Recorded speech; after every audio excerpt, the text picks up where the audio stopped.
એક રાષ્ટ્ર એક ચૂંટણી એના સંદર્ભે આજના આ વાવ વિધાનસભાના પ્રબુદ્ધ લોકોની આ બેઠકમાં ઉપસ્થિત આપણા સૌના આદરણીય આપણા લોકપ્રિય ધારાસભ્ય આદરણીય સ્વરૂપજી, પ્રદેશના ભારતીય જનતા પાર્ટીના મંત્રી શ્રી આદરણીય નૌકાબેન, આદરણીય કુમારસિંહ બાપુ, આપણા જિલ્લાના સિનિયર મહામંત્રી આદરણીય કનુભાઈ, આ મિશનના જિલ્લાના સહ ઇન્ચાર્જ આદરણીય ડોક્ટર કરશનભાઈ, આદરણીય ઉમેદદાનજી, આદરણીય ખેમજીભાઈ, હરિકાકા,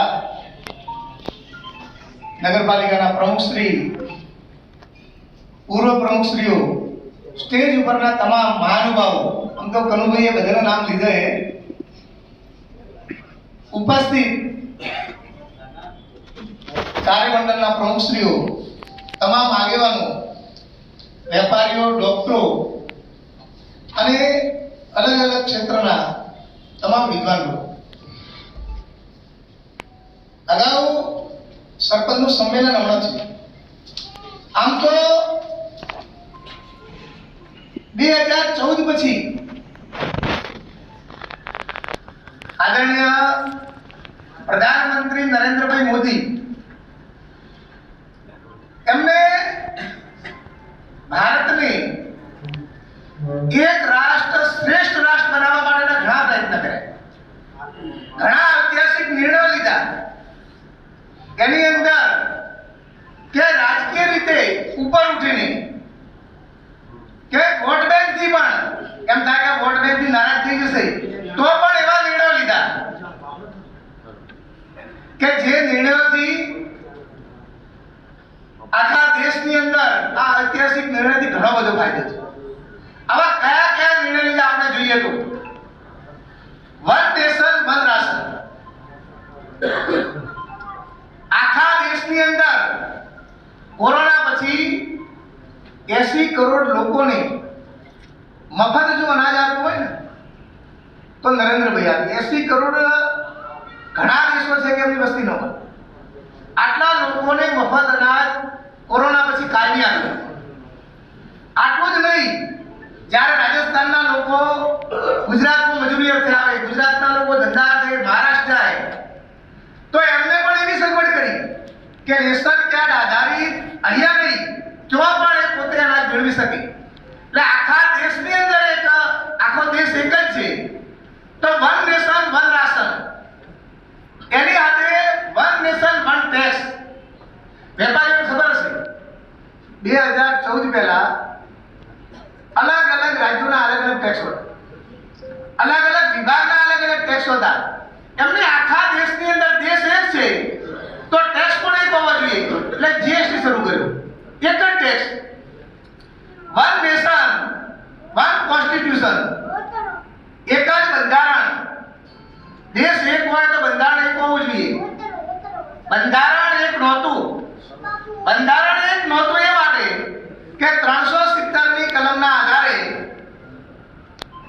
જમ્મુ અને કાશ્મીરની અંદર અલગ બંધારણ, આખા દેશની અંદર એક બંધારણ હોવું જોઈએ તો 370 નાબૂદ કરી અને નરેન્દ્રભાઈએ આખા દેશની અંદર વન નેશન વન કોન્સ્ટિટ્યુશન આખા દેશમાં શરૂ કર્યું.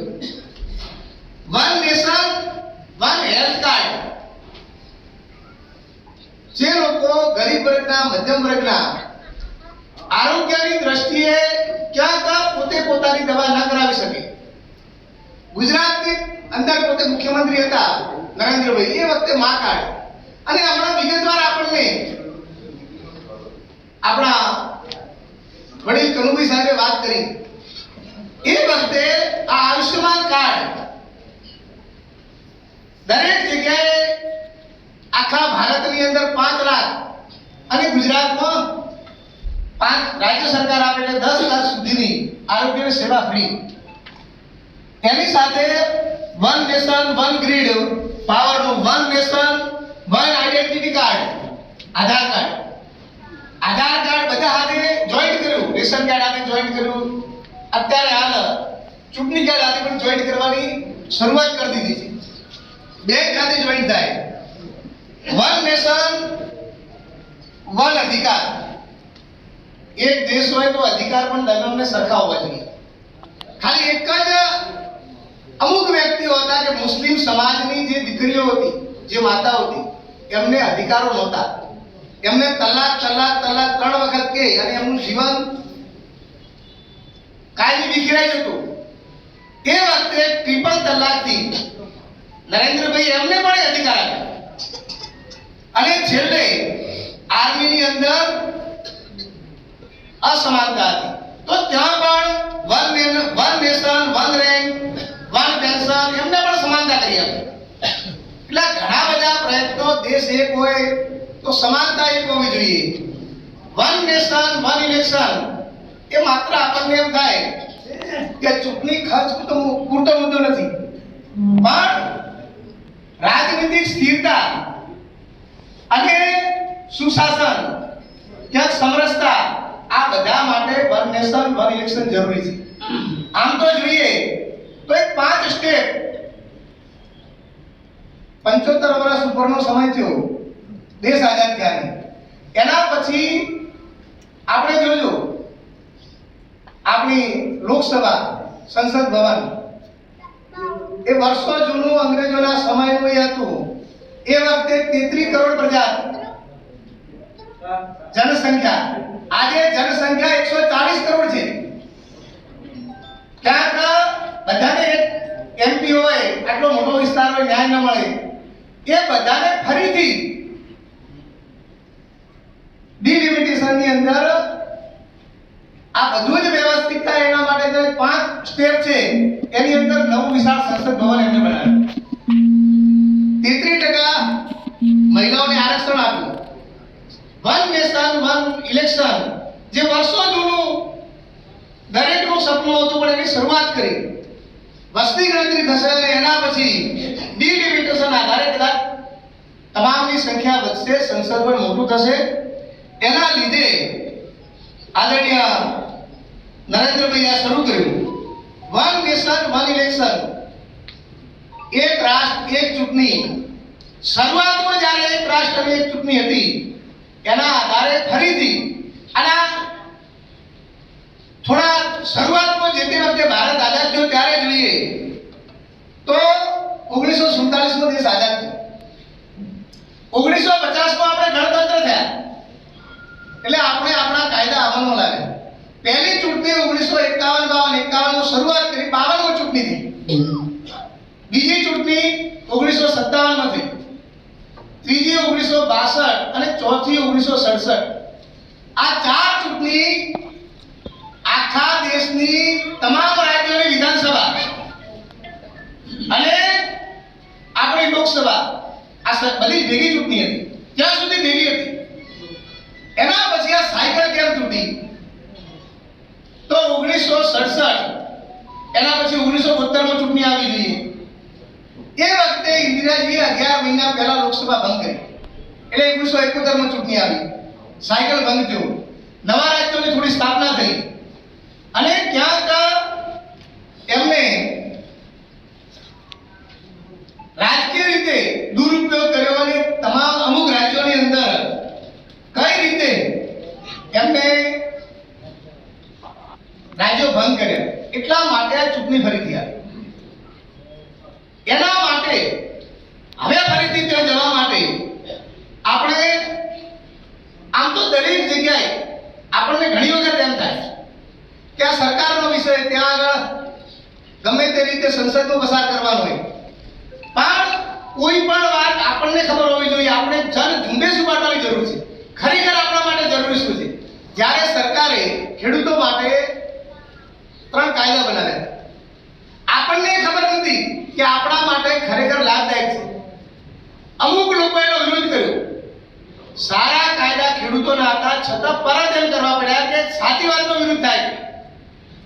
એટલે ખરેખર વન નેશન વન ઇલેક્શન એટલા માટે જરૂર છે અને એના માટે જે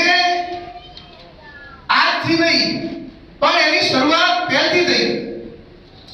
એટલા માટે 356 ની કલમનો જે દુરુપયોગ થયો હતો ને એ પણ 98 વખત આજ સુધી દુરુપયોગ થયો. એમાં 75 વખત કોંગ્રેસના શાસનમાં થયો. આટલી સરકારો તોડી પાડી. શરૂઆત વન નેશન વન ઇલેક્શન આજથી નહીં 1983 ની અંદર ઇલેક્શન કમિશને ચૂંટણી પ્રક્રિયા સુવ્યવસ્થિત કરવા માટે લોકસભા અને વિધાનસભા ભેગા થાય એના માટે એક ભલામણ કરેલી. 1984 ની અંદર ભારતીય જનતા પાર્ટીએ અટલજીના અધ્યક્ષસ્થાને એ વખતે પણ એક સાથે લોકસભા અને વિધાનસભા ચૂંટણી કરવાનું એમને પણ વચન આપેલું. 1999 નો લો કમિશન સમર્થન માટેનો જે અહેવાલ છે ને એ પણ ચૂંટણીઓ ભેગી થવી જોઈએ. 2017 નો નીતિ આયોગ આ બધા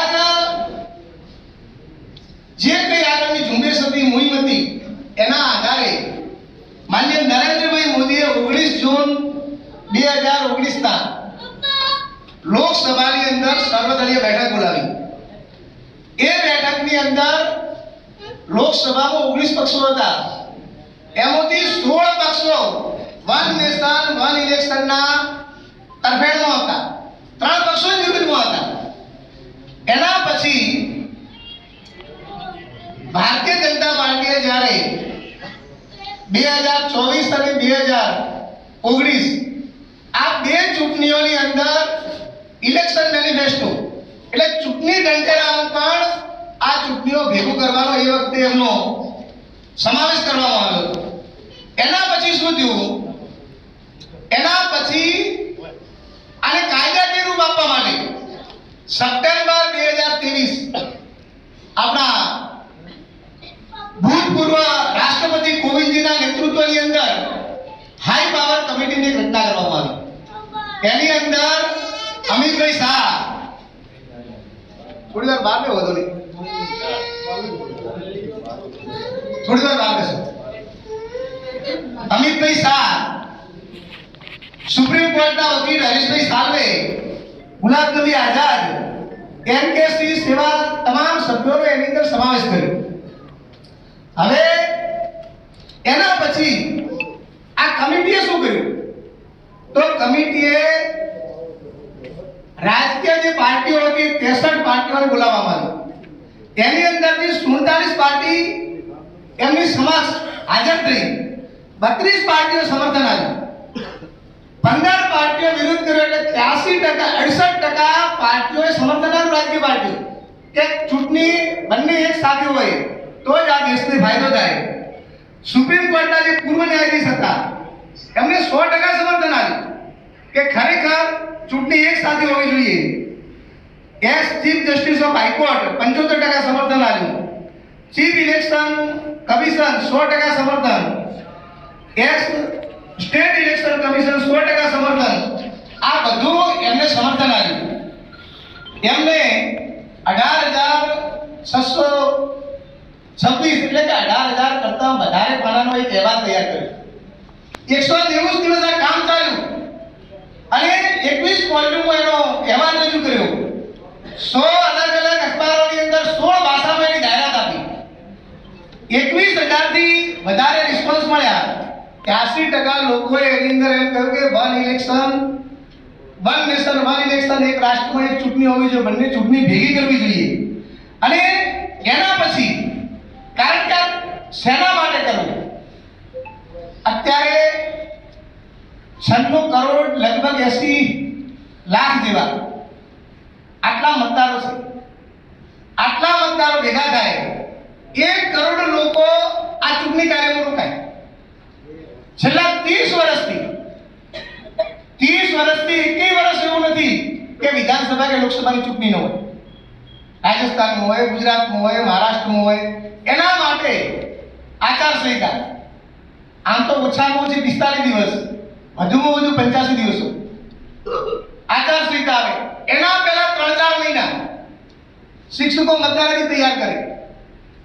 એટલે એના લીધે જે આખું તંત્ર ખોરવાય, જે સ્પીડ હોવી જોઈએ આખા દેશના વિકાસની એને ક્યાંક ક્યાંક બ્રેક લાગે.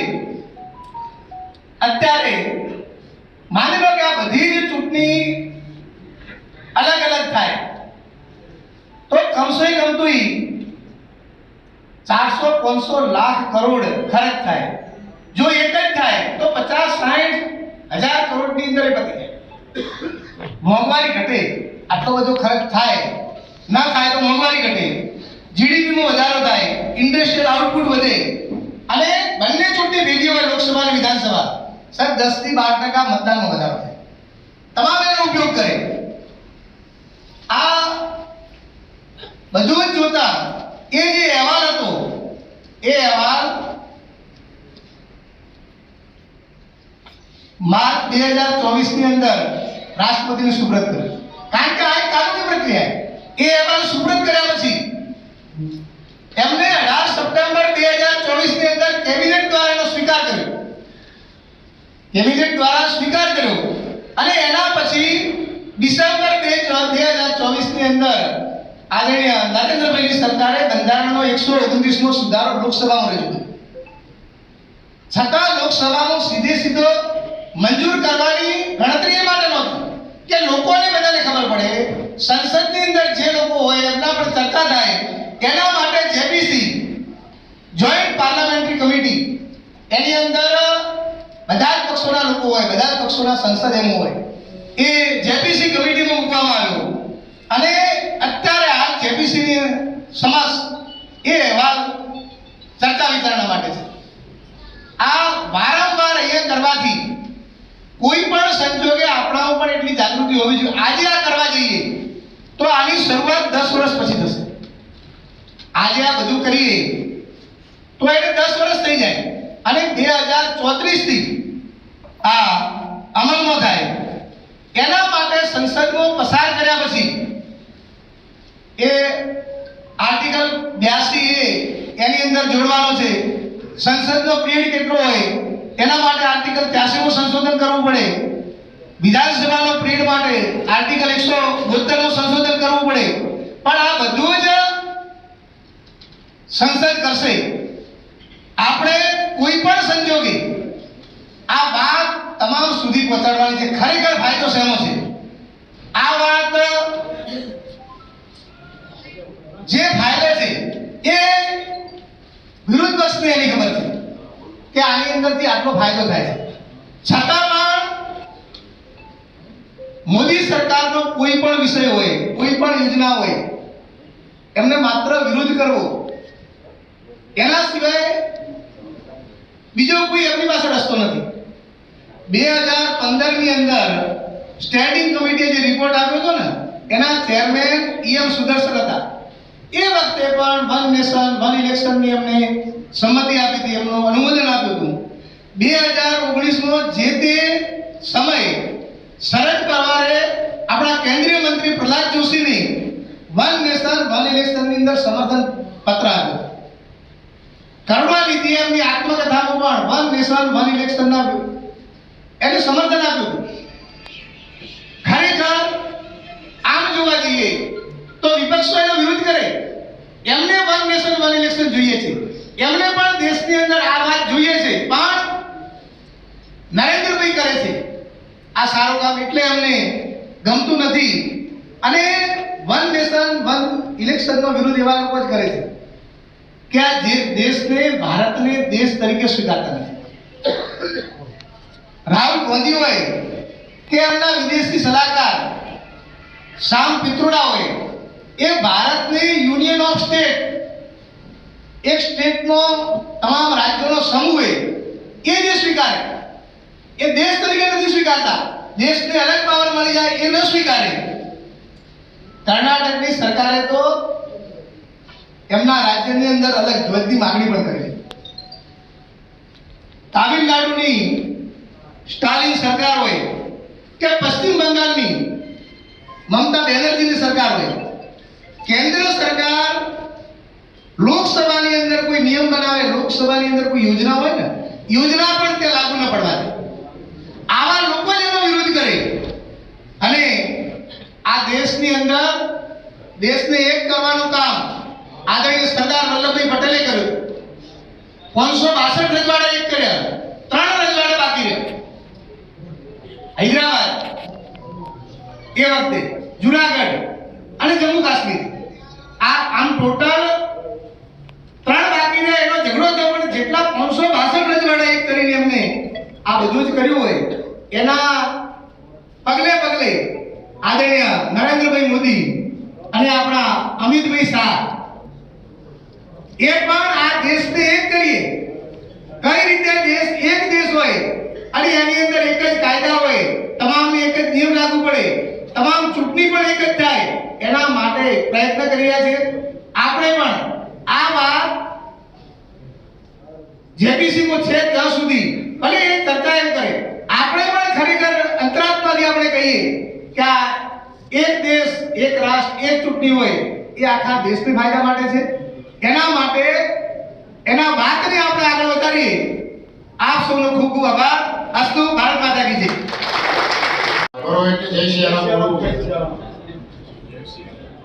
આજની એક રાષ્ટ્ર અને એક ચૂંટણી એના અનુસંધાને મળેલી મીટિંગમાં ઉપસ્થિત જિલ્લાના ઇન્ચાર્જ, આપણા સૌના વડીલ અને મારા સિનિયર આગેવાન વસંતભાઈ પુરોહિત ધાનેરાથી આવ્યા છે સ્પેશિયલ.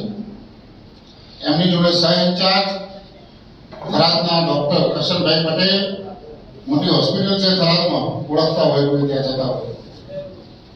પ્રદેશના મંત્રી બેન શ્રી નૌકાબેન પ્રજાપતિ, આપણા ધારાસભ્ય એકદમ સૌમ્ય અને સરળ સ્વરૂપસિંહજી ઠાકોર, જેમના હાથ નીચે મેં કામ કર્યું છે અને અમને તૈયાર કર્યા એવા અમારા પૂર્વ પ્રમુખ શ્રી ગુમાનસિંહજી ચૌહાણ સાહેબ, બેંકના વાઇસ ચેરમેન પીરાજી, હરિકાકા, પ્રમુખ શ્રી બલુભા, ચીનુભા, દાદાજી, મારા પહેલા જે મહામંત્રી હતા, સિનિયર મહામંત્રી, અને આપણા અહીંના આગેવાન ઉમેદદાનજી, અમારી જિલ્લાની ટીમમાં અમારી સાથે કામ કરે છે ભીમજીભાઈ, રાજુભાઈ, ઈશ્વરભાઈ, ડોક્ટર સાહેબ બધા સુરતથી આવ્યા છે, બિપિનભાઈ, વાલી, તમામના નામ લઈએ, રણછોડભાઈ, શાંતાબા, ડોક્ટર નરેશભાઈ, બંને માર્કેટના પૂર્વ ચેરમેનો, નાગજીભાઈ, બંને નાગજીભાઈ, લહેરાજી, તંત્રીશ્રી અને ઉપસ્થિત તમામ આગેવાનો, અમારા પ્રમુખ મહામંત્રીશ્રી.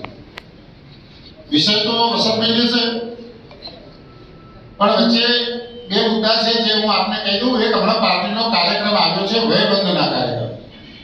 બધાને ખબર છે વયવંદના એટલે શું? 70 વર્ષથી વધારે ઉંમરના જે લોકો હોય એના માટે મોદી સાહેબ એક સ્પેશિયલ યોજના લાવ્યા છે.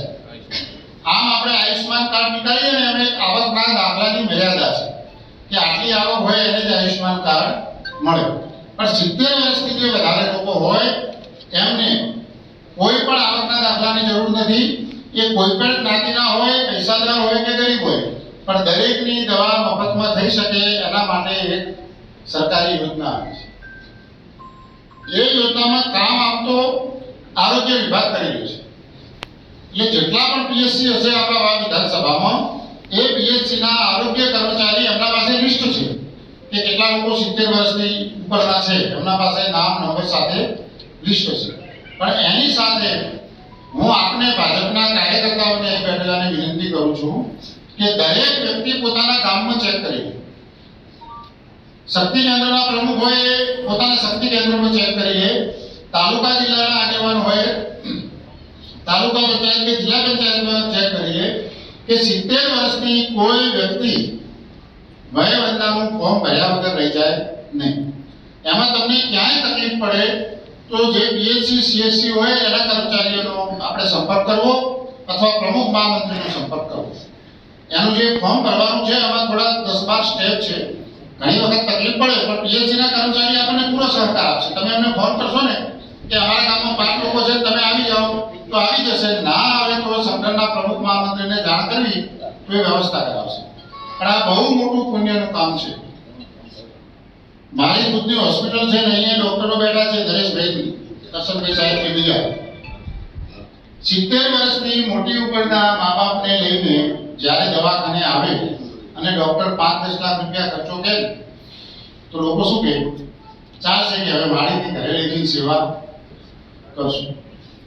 પણ માનો કે કોઈને અનુકૂળતા છે અને સેવા કરવી હોય તો એ મા બાપ એમ કે ચાલશે, હવે મને 70 વર્ષ થઈ ગયા છે, મારા માટે તમે ખર્ચો કરતા નહીં. કારણ કે એમને ડર હોય કે છોકરો ક્યાંક વીઘો જમીન વેચશે અથવા ક્યાંક ખોટું એવું કરશે. આ ડરના માર્યા પણ મા બાપ એમ કે ના હવે મને બરોબર છે, મારે નથી લેવા.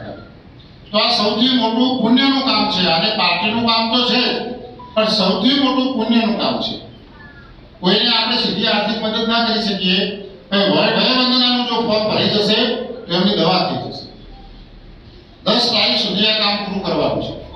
તો દરેક વ્યક્તિ અહીં બેઠેલા નવા સરપંચો પણ હશે, તો એમને હું વિનંતી કરું કે આ પુણ્યના કામથી શરૂઆત કરો. તમારી સરપંચની જે 5 વર્ષની ટર્મ છે એમાં પહેલું આ પુણ્યનું કામ હાથ ઉપર દરેક સરપંચશ્રી લે એવી મારી ખાસ વિનંતી છે. દરેક પોતાના ગામમાં 70 વર્ષના વડીલોના વયવંદનાના ફોર્મ ભરી નાખે. કોઈ બહારગામ રહેતા હોય, સ્થળાંતર થયું હોય તો પણ એની તપાસ કરે કે જ્યાં છે ત્યાં ભર્યું છે કે અહીં ભરવાનું છે કે શું છે. એ તમે આરોગ્ય કર્મચારીને નામ આપશો તો એની વ્યવસ્થા થઈ જશે. કેટલા ઉંમરલાયક વડીલો છે એમના કાર્ડમાં, આધાર કાર્ડમાં મોબાઈલ નંબર બીજાનો લખેલો હોય છે, દીકરાનો કે કોઈ પડોશીનો, તો એ પણ નંબર જે હોય એ અમને વાત કરવી પડશે કે આનો બીજો નંબર લખેલો છે. તો તમને જે તે આરોગ્ય કર્મચારી એની વ્યવસ્થા કરી આપશે. ત્યારે એમાં ઓટીપી લેવાના હોય છે. તો વયવંદનાના ફોર્મ 10 તારીખ સુધી ભરી જાય એ મારી આપ સૌને વિનંતી.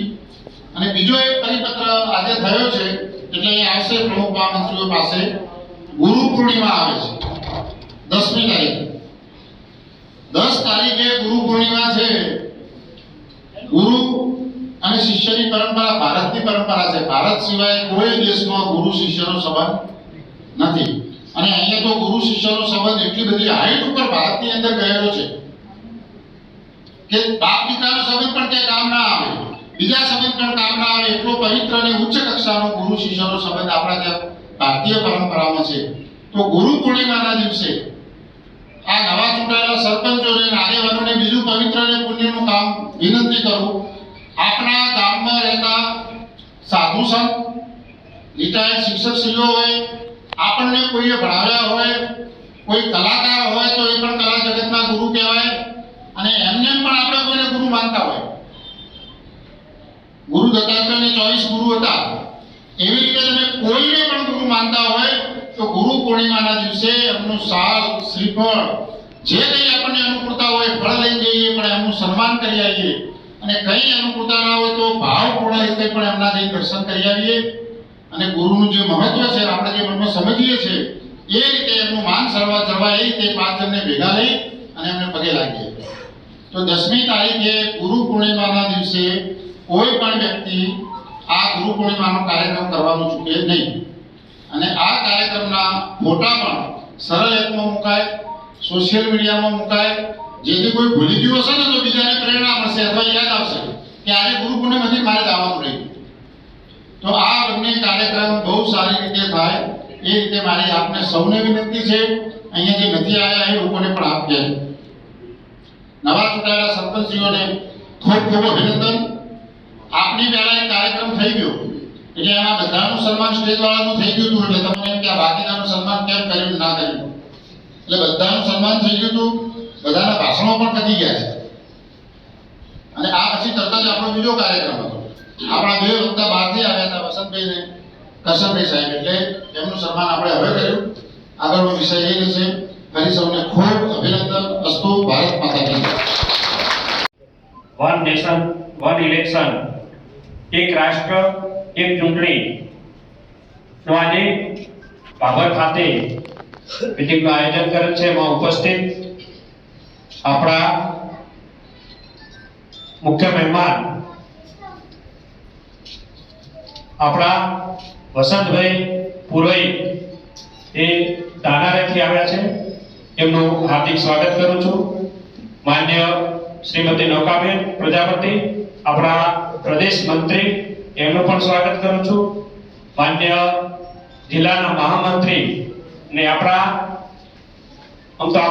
બધાના માર્ગદર્શક, અહીં આપણને કાંઈ પણ નાની મોટી મુશ્કેલી પડતી હોય અને તરત જ એનું સોલ્યુશન અને આપણને સાચું માર્ગદર્શન આપતા હોય એવા કનુભાઈ વ્યાસ સાહેબ આપણા પૂર્વ પ્રમુખ ભુવનસિંહ બાબુ, આપણા માન્ય પૂર્વ મહામંત્રી ઉમેદવારજી, માન્ય હરિભાઈ, માન્ય ગગાજી, માન્ય કરસનજી તંત્રી સાહેબ, માન્ય પીરાજી, માન્ય ભુરાજી, માન્ય રણછોડભાઈ, માન્ય સામંતભાઈ અને સ્ટેજ ઉપર નામ ન લેવાનું માન્ય ડોક્ટર કરસનભાઈ, ઉમેદવારજી, આપણા જિલ્લાના મંત્રી ખેમજીભાઈ, આપણા અમરભાઈ પંચાલ, સર્વ સ્ટેજ ઉપર બિરાજમાન સર્વે મહાનુભાવો, આપણા પાલિકાના પ્રમુખશ્રી અને તમામ ક્યાંક નામ લેવાનું હોય તો માફ કરજો, પણ તમામ સ્ટેજ ઉપર વધારે તમામ આગેવાનો, અહીં વધારે તમામ આગેવાનો, તમામને મારા વંદન. તમામ આપણા મોદી સાહેબનું જે સપનું છે કે આપણા દેશની અંદર એક રાષ્ટ્ર એક ચૂંટણી થાય, વન નેશન વન ઇલેક્શન, એના માટે આપણે સૌ સાથ સહકાર આપી અને એને સાર્થક બનાવીએ, એના માટે આપને બધાને આહ્વાન કરું છું. અને વધુ માહિતી તો આપણા જે આવેલ મહેમાન એ આપશે. મારું વાત પાણીને વિરામ આપી અસ્તુ. ભારત માતા કી જય. એક રાષ્ટ્ર એક રાશન, આમ જુદી જુદી વિસ્તૃત માહિતી આપી આપણા સંયોજક શ્રી વસંતભાઈ, પ્રદેશના મંત્રી બેન શ્રી નૌકાબેન, આપણા લાડીના ધારાસભ્ય આદરણીય શ્રી સ્વરૂપજી, જિલ્લાના મહામંત્રી અને આ ઝોન પ્રભારી આદરણીય શ્રી કનુભાઈ, ઉમેદદાનજી, ડોક્ટર કરશનભાઈ, હરિભાઈ, બલુભા, ચીનુભા, ગગાજી, ખેમજીભાઈ, ડાયસ ઉપર બેઠેલા સૌ આગેવાનો, અહીં બેઠેલા સૌ વડીલો, યુવાન મિત્રો અને બહેનો, પત્રકાર મિત્રો, આ દેશને આઝાદ થયા પછી જે લોકોના હાથમાં શાસન આવ્યું, એમણે આ દેશ કઈ રીતે ખોખલો બને, કઈ રીતે આ નબળો બને, એના સિવાય બીજું કંઈ કર્યું નથી. આ દેશનું બંધારણ અનેક વખત એમાં સુધારા વધારા કર્યા છે, પરંતુ એમાં માત્ર ને માત્ર કોઈ ચોક્કસ વર્ગના તૃષ્ટિકરણ માટે વધારા કર્યા છે, સુધારા વધારા. જ્યારે નરેન્દ્રભાઈ અને ભારતીય જનતા પાર્ટીનું શાસન આવ્યા પછી આ દેશને દુનિયામાં એક વિકસિત રાષ્ટ્ર બનાવવા માટે પહેલ કરવાનું કામ કર્યું છે. આ 370 એ શરૂઆતમાં નહોતી, એ વખતની સરકારની દેનના કારણે વિશેષ રાજ્યનો દરજ્જો એને હટાવવાનું કામથી માંડીને દેશને દુનિયામાં નંબર 1 2047 સુધીમાં વિકસિત રાષ્ટ્ર બનાવવા માટેનું સ્વપ્ન આદરણીય નરેન્દ્રભાઈ મોદી સાહેબનું છે. આ ભાજપની કેન્દ્રની સરકારનું છે. અને શરૂઆતમાં કહેતા હતા કે અબકી બાર 400 પાર આપી હોત તો બંધારણમાં કેટલાક સુધારા બહુમતીથી થાય, કેટલાક સુધારા 2/3 બહુમતી જોઈએ, અને 2/3 બહુમતી આપણે ના આપી અને એની ભૂલ અહીંયા આપણે બનાસકાંઠાએ કરી. કોઈને કોઈ વિષયને લઈને અહીંયા આપણે એક સીટ ના આપીશું. હવે જ્યારે સમગ્ર દેશની અંદર એક મુહિમ ચાલી રહી છે, વન નેશન વન ઇલેક્શન. ભૂતકાળમાં આપણે જોયું હતું કે એક વખત લોકસભા અને વિધાનસભાની ચૂંટણીઓ ભેગી આવી 98 ની અંદર, અને એ ચૂંટણીઓના કારણે અનેક પરિણામો, અનેક ખર્ચાઓ, અનેક પ્રકારનો લોડ ઓછો હતો. તાલુકા જિલ્લા પંચાયતની ચૂંટણીઓ ભેગી હોય ને તો જિલ્લા પંચાયતના ઉમેદવારને ઓછો પરિશ્રમ કરવો પડે, કારણ કે નીચે મતતા હોય. એમ બધી જ ચૂંટણીઓ ભેગી આવે તો દેશને રૂપિયા તો બચે, સાથે સાથે અનેક પ્રકારની શક્તિઓ બચે અને મજબૂત રાષ્ટ્ર બનતું થાય. વિકસિત રાષ્ટ્ર બનતું થાય. અને આ જ્યારે અભિયાન આદરણીય મોદી સાહેબની સરકારે ઉપાડ્યું છે, એને જન આંદોલનમાં લેવા માટે આ પ્રકારે વિધાનસભા સહ આવી સેમિનાર, પ્રબુદ્ધ નાગરિકોની બેઠકો થાય છે. આ કાર્યક્રમમાં આપણે ઉપસ્થિત રહ્યા છે, અન્ય લોકોને ઉપસ્થિત રાખવા હતા, પરંતુ એમના સુધી વાત પહોંચાડવા માટે આપણે સંકલ્પ લઈએ કે one nation one election WhatsApp દ્વારા, ફેસબુક દ્વારા, આપણે ખાટલા બેઠકો દ્વારા જ્યાં પણ આપણે બેઠા હોઈએ ત્યાં આની વારંવાર ચર્ચા થાય, લોકોના જનમાનસમાં એ પહોંચે અને ગામડાનો અભણ માણસ પણ વન નેશન વન ઇલેક્શન બોલતો થાય. કારણ કે અંગ્રેજી ભાષા શીખવાડવી આપણા માટે કઈ અઘરી નથી. કારણ કે આ દેશ ઉપર 200 વર્ષ અંગ્રેજોએ રાજ કર્યું ને, તો અભણ લોકો પણ અંગ્રેજી શબ્દો બોલતા હોય છે, આપણે સાંભળતા હોય છે.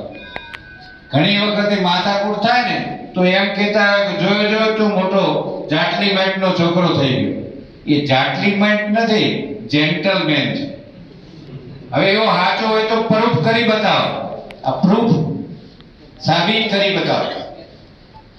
રેડિયો છે, એસટી છે, આવા તો ખૂબ શબ્દો એવા છે જે અંગ્રેજી આપણા લહેકામાં, ગુજરાતીમાં પણ આપણે આપણી ગામઠી ભાષામાં લોકો બોલતા હોય. તો વન નેશન, આ એક રાષ્ટ્ર માટે એક ચૂંટણી, આ અભિયાનને મુહિમ લઈને આપણે એમ નક્કી કરીએ કે હું જ્યાં બેઠો હોઈશ ત્યાં આ વિષયને સતત વારંવાર વાગોળતો રહીશ. તો આપણી પાર્ટી, આપણી સરકારે જે અભિયાન ચલાવ્યું છે એ અભિયાનને લોકોનો જન સમર્થન મળશે, જન આંદોલન ઊભું થશે અને એના કારણે આ એક સમય એવો આવીને ઊભો રહેશે. હજુ તો ઘણા એવા સુધારા વધારા આદરણીય મોદી સાહેબ કરવાના છે.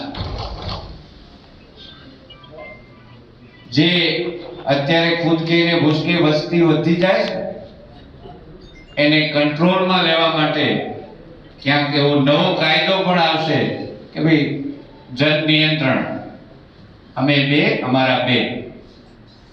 આપણે તો એ સ્વીકારીએ છીએ, પણ કેટલાક તો અમે બે અમારા 8-10. આ ક્યાં પહોંચશે? આ ક્યાં પહોંચશે? કારણ કે ગમે એટલું અન્ન ઉત્પાદન કરશું, ગમે એટલી સુખ સુવિધાઓ કરશું, પણ એ વધેલા મોઢા ખાઈ જશે. આને કાબુમાં 145 કરોડ છે, પછી બાકીના એમને રોટેશન થયા કરશે. સમાન સિવિલ કોડ, ધર્મના આધારે નહીં, સમાન સિવિલ કોડ હોવો જોઈએ. જે દેશમાં રહેતા હો એ બધાને કાયદો હરખો હોવો જોઈએ. આવું પણ આવશે. એટલે આ મુહિમ આપણે લઈ અને અહીંથી જઈશું.